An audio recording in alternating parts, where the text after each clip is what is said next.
Hi friends, ഈ അടുത്ത കാലത്ത് മലയാളത്തിൽ വളരെയധികം ഹൈപ്പോടുകൂടി വന്നൊരു മൂവിയാണല്ലോ Empuraan. But as a commercial movie success ആണെങ്കിലും പലർക്കും ലൂസിഫർ സിനിമയുമായി കമ്പയർ ചെയ്യുമ്പോൾ ഒരുപാട് ഡിഫറൻസ് ഫീൽ ചെയ്യുന്നുണ്ട്. അപ്പോൾ നമ്മൾ ഇന്ന് നോക്കാൻ പോകുന്നത് ലൂസിഫർ ഫിലിം കണ്ടതിന് ശേഷം എന്തൊക്കെയാണ് എമ്പുരാൻ ഫിലിമിൽ നിന്ന് നമുക്ക് കിട്ടാതിരുന്നത് എന്നുള്ളൊരു വീഡിയോ ആണ്. അപ്പോൾ എല്ലാവർക്കും welcome to our channel and let's start the video. നമുക്കറിയാം, ഈ രണ്ട് മൂവികളും പൊളിറ്റിക്സ് ആണ് പ്രധാനമായിട്ടും ചർച്ച ചെയ്യുന്നത്. മെയിൻ സബ്ജക്റ്റായിട്ട് വരുന്നത് പൊളിറ്റിക്സ് തന്നെയാണ്. എന്നാലും ലാലേട്ടൻ എന്ന ആ മഹാനടൻ്റെ ഒരു നടന വിസ്മയം ലൂസിഫർ എന്ന സിനിമയിൽ ഓരോ സീനിലും നമുക്ക് കാണാൻ കഴിഞ്ഞിട്ടുണ്ട്. വിഷ്വലി ഓരോ സീനിൻ്റെയും പെർഫെക്ഷനും വളരെയധികം പവർഫുള്ളായിട്ടുള്ള ലാലേട്ടൻ്റെ സ്ക്രീൻ പ്രസൻസും അപ്പിയറൻസും എല്ലാം sequence by sequence the best എന്ന് പറയാം ലൂസിഫർ മൂവിയിൽ. പക്ഷേ എമ്പുരാനിൽ നമുക്കത് കിട്ടിയിട്ടില്ല. ഇനി നമുക്ക് ഈ മൂവിയിലെ ഡയലോഗ്സിനെ കുറിച്ച് പറയാം. ഇന്നും ഒരു തരി പോലും റിപ്പീറ്റ് വാല്യൂ കുറയാത്ത ഒരുപാട് ഡയലോഗ്സ് ഉണ്ട് ലൂസിഫർ സിനിമയിൽ. ലൂസിഫർ സിനിമയിലെ പല രംഗങ്ങളും നമ്മൾ ഇപ്പോഴും ഓർത്തു വെക്കാനുള്ള പ്രധാന കാരണം അതിലെ ഡയലോഗ്സ് തന്നെയാണ്, സ്പെഷ്യലി പഞ്ച് ഡയലോഗ്സ്. എമ്പുരാനിൽ ഓർത്തു വെക്കാൻ പാകത്തിനുള്ള ഡയലോഗ്സ് ഒന്നും തന്നെയില്ല. ഇനി നമുക്ക് ഈ മൂവിയിലെ സോങ്സിലേക്ക് വരാം. ലൂസിഫർ മൂവി എല്ലാം കൊണ്ടും ഒരു മാസ് മൂവി തന്നെയാണ്. സോ അതിലെ എല്ലാ പാട്ടുകളും വളരെയധികം പോപ്പുലർ ആവുകയും ചെയ്തിട്ടുണ്ട്. എമ്പുരാനിൽ പക്ഷേ ചില പാട്ടുകളൊന്നും അത്രയ്ക്ക് സിനിമയോട് ചേരുന്ന രീതിയിലായിട്ട് തോന്നിയില്ല.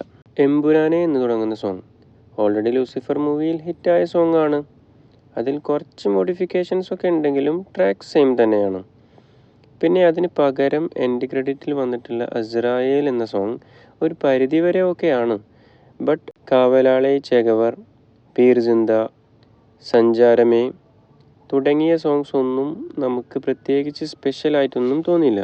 എമ്പുരാൻ എന്ന സിനിമ നമുക്ക് പെട്ടെന്ന് മനസ്സിലാവാത്ത രീതിയിലാണ് എടുത്തു വച്ചിരിക്കുന്നത്. ലാലേട്ടൻ്റെ ഇൻട്രൊഡക്ഷൻ രണ്ട് സിനിമയിലും വളരെയധികം ഡിഫറെൻ്റ് ആയിട്ടാണ് തോന്നിയത്. ലൂസിഫറിൽ വളരെയധികം സിമ്പിളും ബട്ട് പവർഫുള്ളുമായിട്ടും, എന്നാൽ എമ്പുരാനിൽ ഒരുപാട് ഹെലികോപ്റ്റേഴ്സും സൗണ്ടും ഒക്കെ ആയിട്ടൊരു ബഹളം തന്നെയായിട്ടാണ് തോന്നിയത്.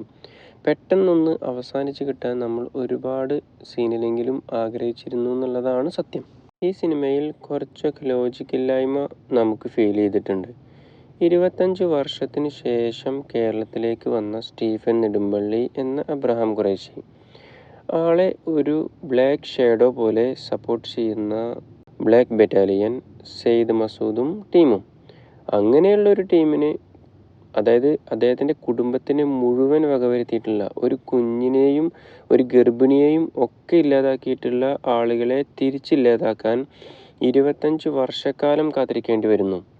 ദബൂഗ എന്ന ക്യാരക്ടർ അവതരിപ്പിച്ച ആളുടെ പ്രൈവറ്റ് യാച്ചിൽ ആളുടെ മദ്യത്തിൻ്റെ ഗ്ലാസ്സിൽ ഒരു ബുള്ളറ്റ് എത്തിക്കാൻ കഴിവുള്ള ലൂസിഫർ നെക്സസ് എന്ന വലിയ ടീം, അത്രയും വലിയൊരു ടീം അവരുടെ പ്രതികാരത്തിന് വേണ്ടി അവരുടെ വില്ലന്മാർ കേരളത്തിലേക്ക് വരുന്നത് വരെ കാത്തിരിക്കുന്നു. അതല്ലെങ്കിൽ 25 വർഷം കാത്തിരിക്കുന്നു എന്ന് പറഞ്ഞതിലെ ലോജിക്കില്ലായ്മ നമുക്ക് ആലോചിക്കാവുന്നതേ ഉള്ളൂ.